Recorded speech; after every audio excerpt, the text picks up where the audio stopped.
Pois o lobo capturábase cando se decidía que había que sair a cazar o lobo. Había un xuíz, unha persoa encargada, que decidía cando se daban as batidas ao lobo.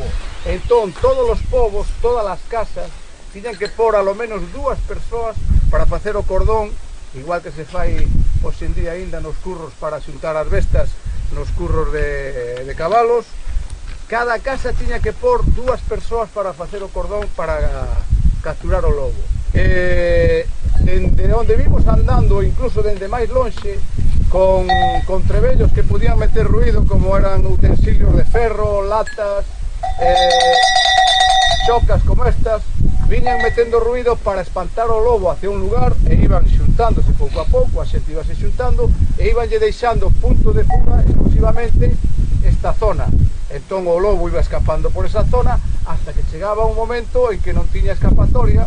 As paredes non as saltaba porque tiñan 2 metros, entre outras cousas, cando ven correndo de abaixo para arriba é moito máis difícil tamén saltar. Entón chegaba un momento, o foxo estaba cuberto cunhas ramas para que non se vira, caía no foxo e moitas das veces había unhas estacas puntiagudas no fondo, xa morría ali. E se non morría, se non lle puñan estacas, outras veces o que facían era collelo vivo, atábanlle as patas con a corda e colgábano dun pau e levábano nunha especie de procesión como a que fixemos nós polos povos adiante, cantándolle letanías e cantándolle, e facíanlle na praza pública unha especie de xuicio en donde o condenaban a morte.